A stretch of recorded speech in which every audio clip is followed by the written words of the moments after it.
देखिए, विश्व युद्ध की खेमेबंदी तो साफ है। ये तो अभी अब जो हुआ यूएनएचआरसी में वो भी बता रहा है, और ये है तय कि महातबाही लगता है आने वाली है।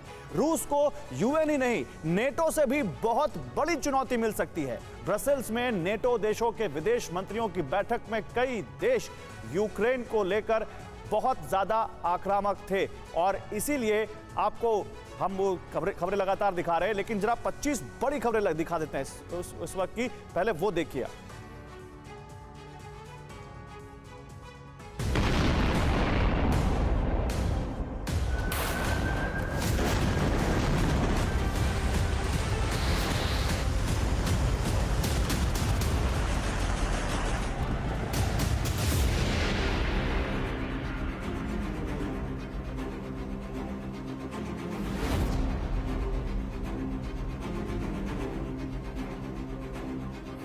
धमाकों का शोर, मिसाइलों का जोर,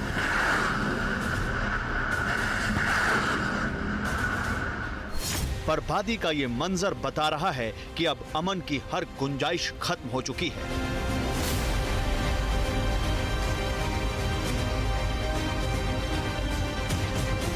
जिन्हें लगता है कि युद्ध खत्म होने वाला है, वो मौत बरसाती मिसाइलों के हमलों को देख लें।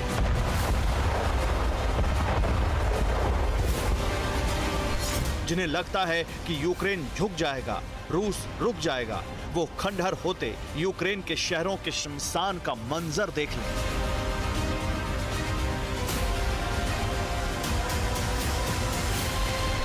जिस बात की आशंका थी वो आकार ले चुकी है। यूक्रेन और रूस का युद्ध वर्ल्ड वॉर करवाने वाला है।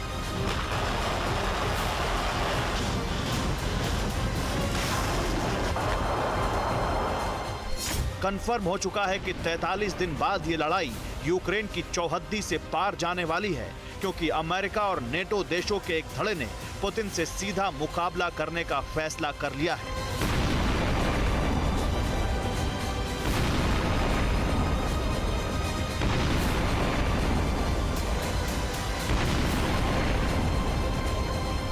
यूक्रेन पर बरसे बारूद के बीच नेटो देश एक बार फिर ब्रसेल्स में जुटे। 30 देशों के मंत्रियों ने करीब 3 घंटे तक मीटिंग की। बाहर निकले तो ऐलान कर दिया कि रूस के खिलाफ यूक्रेन को और हथियार देंगे, क्योंकि यूक्रेन ने यही डिमांड रखी थी। Agenda is very simple. It has only 3 items on it. It's weapons, weapons, and weapons. We are confident that the best way to help Ukraine now is to provide it with all necessary to contain Putin and to defeat Russian army in Ukraine.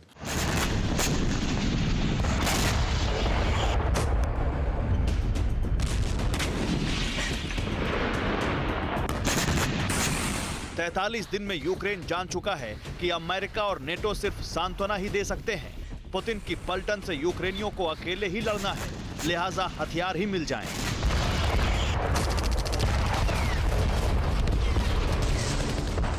NATO ने Zelensky की फरमाइश तो पूरी कर दी, लेकिन विश्व युद्ध की लक्ष्मण रेखा पर भी पैर रख दिया है, जिसकी तस्दीक ये तस्वीरें कर रही हैं।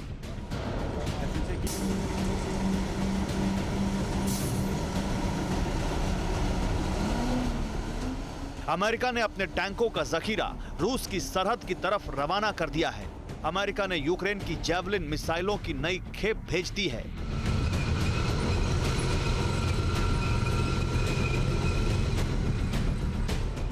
इसके साथ ही अमेरिका यूक्रेन को स्विच ब्लेड और प्यूमा ड्रोन दे रहा है, जिन्हें उड़ाने के लिए यूक्रेन के सैनिकों को अमेरिका में ट्रेनिंग दी जा रही है। ट्रेनिंग के बाद जवानों को रूस के खिलाफ लड़ने यूक्रेन भेजा जाएगा। इतना ही नहीं, रूस और यूक्रेन की जंग में ऑस्ट्रेलिया की भी एंट्री हो चुकी है।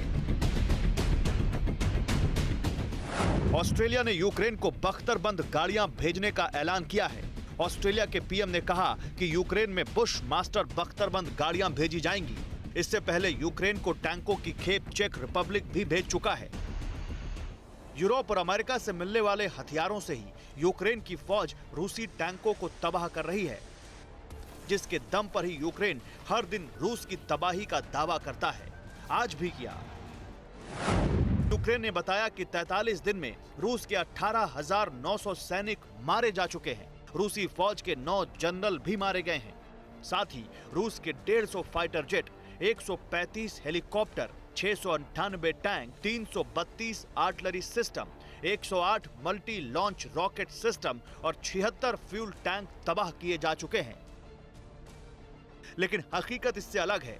टीवी 9 भारतवर्ष के कैमरे में कैद यूक्रेन के बोरोदियांका शहर की तबाही का मंजर देखिए। हम जहां मौजूद हैं ये ठीक सेंटर है बोरोदियांका शहर का, और यहाँ पर 1 2 नहीं 10 बड़े रेजिडेंशियल कॉम्प्लेक्सेस हैं जिन्हें पूरी तरह से ध्वस्त कर दिया है।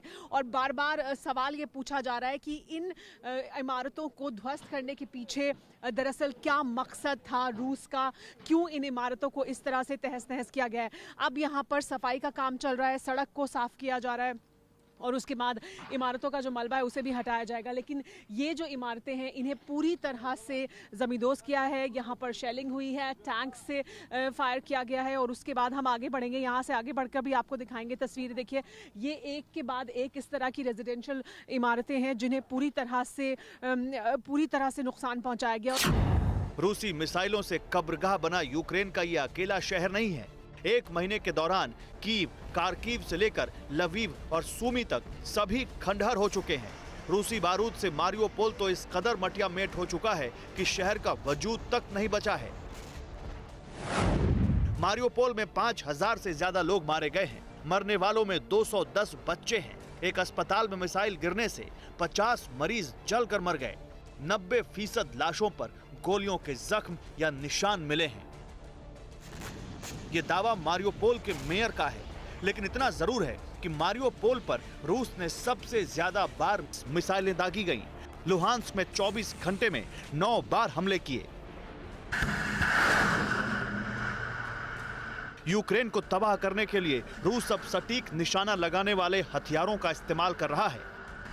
ब्लैक सी से रूसी फौज ने यूक्रेन के शहरों पर कई मिसाइलें दागी।